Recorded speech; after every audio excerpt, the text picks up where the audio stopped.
Well, the moment has finally come. We have gotten our very first look at Marvel's Daredevil Born Again, which is the reboot, restart, continuation, who knows, of Daredevil and connected to the previous Netflix television show. But the question is, which Marvel is actually in charge of this new TV show? Is this the Marvel from before Endgame?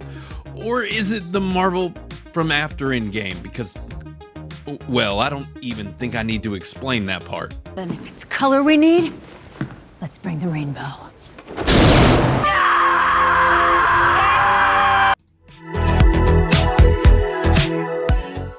I have seen the trailer, I've analyzed it, looked at it closely, and I have some thoughts.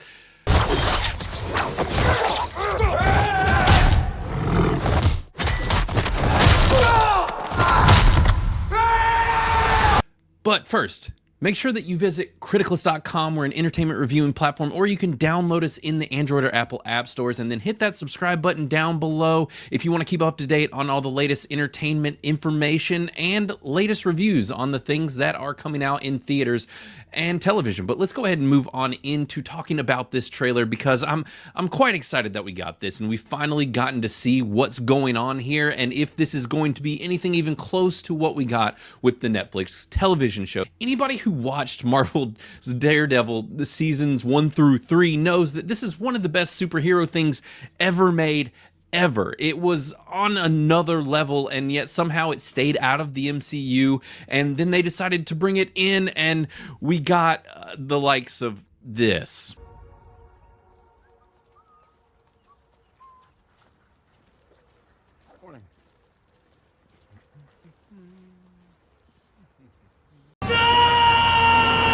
We don't talk about this at all because they just totally degraded the character and spit in his face, making him the plaything of She-Hulk, a show that Marvel is probably not going to acknowledge ever happened again. And then we also got him in this.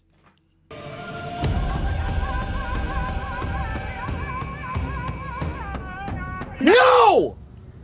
No! Which was one of the worst television shows I've ever seen in my life, and one of the things that I can claim was actually worse than The Acolyte, which is impressive. And the interesting thing is that both of these came from Disney adjacent properties, which says a lot about what's happening around Disney. I mean, we've got She-Hulk, which was a massive pile of crap, and then we had Echo, which I just showed the clip from, which was so very bad, and the stuff with Star Wars is happening to it all on its own. This is just, it's a mess. What's happening over internally at Disney is embarrassing. So the question is, now that they're bringing back Daredevil with Daredevil Born Again, what is it going to be? Is it actually this Netflix connected thing? And it seems like yes, but it also seems like it is to some degree connected to the likes of Echo, because we get things kicking off here with Daredevil having a conversation with Wilson Fisk, the Kingpin. And really, this happens throughout the entire trailer. It's based around this, and this is loosely connected to what happened in Echo. And if you didn't see Echo or don't know what happened, then I don't blame you. Please don't even try. It's unwatchable. Don't. Just read my review or something on Criticalist. It's just stay far away. But they ended the show alluding to the fact that they were going to make Wilson Fisk the mayor of New York, and that's exactly where things head in this trailer. They tease it here, where he's talking to the city, and they're having this conversation together and really just kind of reminiscing, and it feels like old times with the show. And the question is just like, at what point are they picking this up on? Is this a combination of both the previous Netflix stuff and Echo, and is She-Hulk and the things that happen there playing any role? I have no idea, and I hope that the She-Hulk stuff is just swept under the rug. But at the same time, there actually was a little bit teased potentially from that show with this helmet, so I don't know. I really don't know, but I will say that the action is relentless. It is brutal. It looks a lot closer to what we got with the original thing. We also get teases of a new hero with White Tiger, which is from the comics and is a known character, and we actually get the male version in here. Now, I'm guessing it will eventually be the female version, and that's probably where things are headed, which would actually even make sense because apparently the actor that's playing this character in this show is actually not even alive anymore. And so my guess is they were already already priming for the female character. And then we also get a tease of Muse, which is this character right here, who is in the trailer as well, only for a split second. So you've got to really watch close in here. You're going to miss things. And what a lot of people are going to also be, actually, here's Muse. Well, I almost had him here on the screenshot. He's hard to catch, but essentially they show him for a very split second. It just flashed by. But the big thing that a lot of people are going to get excited about right here is Frank Castle. This is the Punisher. We are getting the Punisher back. But the question is also, are they going to cut this character off at the knees being as edgy as he is? Or are we going to get the version that we got before? Fingers crossed we're getting the version from before.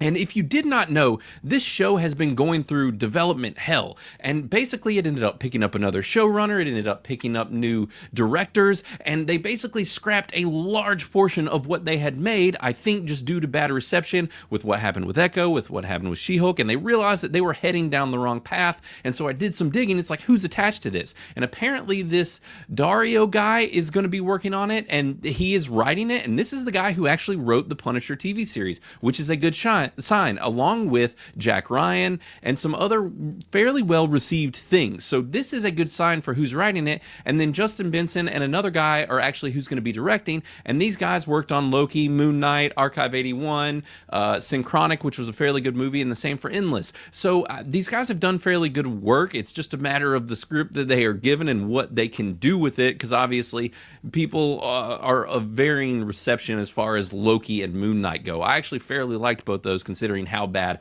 most of the Marvel television shows have been. But I'll say this, I think that this is promising. I think what is in this trailer is a good sign. It looks like a return to form. We're getting characters like Karen and Foggy and everyone back. Everyone is back for this show, which is great, and we knew it was supposed to happen. We just didn't know to what degree, and I'm still not sure, but initially they were claiming that this show was going to have like 20-something episodes. Right now it's listed as only having 9, so I'm curious what shakes out with that, but this is going to be a big deal, and this is one of those things where we talk about what's make or breaking Marvel and DC and these companies. This is one of those. If they mess this up, it's a really bad sign, because the show that predated it, even if you look here on Critic List, is at a 92%. I'd honestly give it like 100. I think this is one of the best television shows ever made, and it's so very good. And if you haven't seen it, I would recommend watching it, and I think it is going to connect, at least to some degree, to Born Again. The question is just, is this the old Marvel or is this the new Marvel? Because if this is the new Marvel, then this show is absolutely going to tank. So have they gotten their head on straight? Have they gotten things right? Who knows? We will see. I want to hear everybody's thoughts down below in the comments. Let me know if you are even remotely excited for this. My guess is that a lot of people are cautiously optimistic after seeing this trailer. It does look good.